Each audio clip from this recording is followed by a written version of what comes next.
Good. Oh, broke the microphone arm. Good afternoon, everyone. Welcome back to the channel. Hope that you're having a fantastic one out there. I always appreciate you joining me here for whatever we got going on. And today we're going on to some Rolling Stones. It's been a while since we've listened to the band. So we're going to be checking out this track, Can't You Hear Me Knockin', off their album Sticky Fingers, 9th studio album.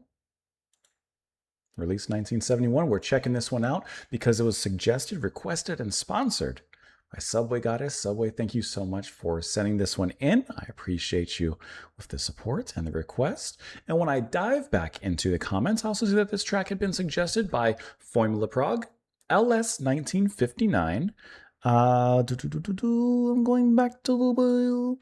I know for sure you two, and there may have been more, but I don't see it clearly in the comment section because I type in "Can't you hear me knocking" and it brings in every single comment ever on the channel with those specific words in the title or in the comment itself. So I see that you two are the ones that specifically mentioned this one, and a lot of other comments come up, but I don't see it for that track exactly.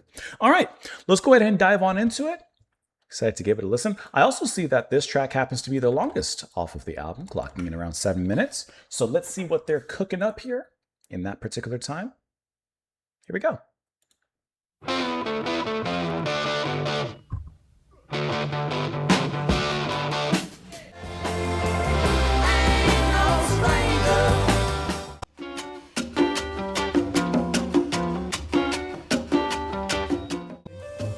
What a cool instrumental this part is.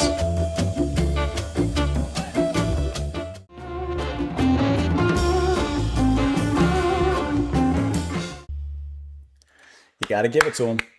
You gotta give it to him. You got it, you give it to him. Okay, we've listened to Wild Horses, the track that's preceding this, and how cool is it that a track like this comes after that and gives us something so different in many respects. The first half of the track starts off in perhaps the places and in the ways that I would expect from the Rolling Stones. Just a good old-fashioned rock and roll track with some fantastic vocals, especially with the guitar riffing behind those shouted vocals makes it, extra enunciated and pronounced. And I really like that edge that it gives the vocals in that particular section of the music. Like, that just sounds awesome. But that whole instrumental, the second half of the track is completely transcendental. It in the sense of it transcends what preceded it in such a completely different way. It's a musical maneuver outside of their particular realm that I'm familiar with, and it takes it to truly another level. Like, that is just a fantastic way that the second half of this track goes into it. I love how it comes off of that rock and roll track, gives us a little bit of a slide down, and then builds itself back up in a really cool, jazzy, blues-inflected kind of way. So on this particular track, you have the saxophone performed by Bobby Keys, who has played with so many people. I have the Wikipedia pulled up right now. Harry Nilsson, George Harrison, Lennon, Starr, Clapton. Like, just a very storied career and deep, deep wells of experience. And I like how he rolls that experience into this particular track, playing a really cool swinging blues kind of sax, taking a cool lick in there. I love, not only does he do it, but everyone else in the band, Taylor and such, on the guitar. I love when, during a jam section, while whoever's soloing is taking that lead, how they will repeat certain notes because it's used as a cool build-up into the next part, whether that's the end and the climax or into another solo, wherever it goes, it takes it to that next place. Ba-da-da-da, ba-da-da-da, ba-da-da-da. Like, you feel how that repeated motion, kind of acting like a needle skipping moment on a record, it kind of leads into something. And I really like how he performed. I love how, like I said, Taylor did the same thing with Richards. It's just a really cool way of moving the solo along. And speaking of Richards and Taylor, once again, I like how their guitar playing, going back to the first section of the track, really worked so well with Jagger, and especially, like I said, that shouted moment, because it makes it really exciting to listen to. The chorus is great, it's catchy, it hits a lot of right notes in that first half. This track could be divided into two completely different songs, and you'd be getting just as much out of it. But the way that they put them together and transition and make it lead into the next, I think is brilliant. Like I said, this first part, A cool slowed down groove. That part. I love the da da da da da da.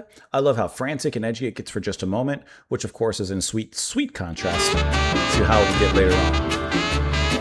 And while the two sides of this coin do sound different, there is a distinct similarity. Obviously, it's the same band and the same people playing, but there's a cool similarity in just how effortlessly they lead from one section to the next. I like how cool this final section is. And can I tell you, the track goes on for a perfect amount of time, right? 7 minutes. It's enough for them to hit a cool rock and roll track and then have a really sweet outro thereafter. It's a perfect time. If they wanted to, they could have stretched out just a little bit more. They probably could have given us like a few more minutes, a couple, I would say. But I also like how they got in, they did what they wanted to, and they're out of there. There's no reason to,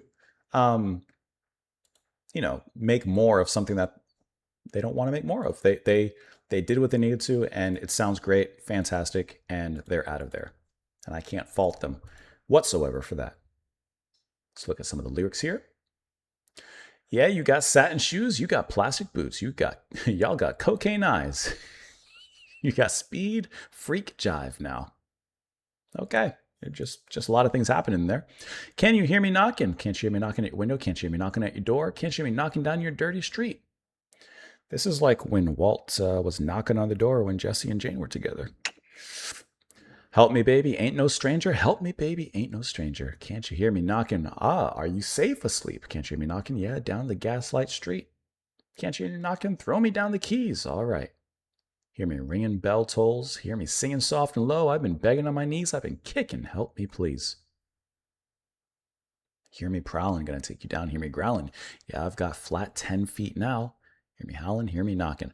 Now, the question is, why exactly is he knocking? Obviously, there's some drug mentions here.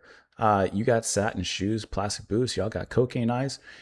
Is he knocking because he would like to join the party? Saying you guys got all the good stuff up there. Can I come hang out with you? Don't be a stranger to me.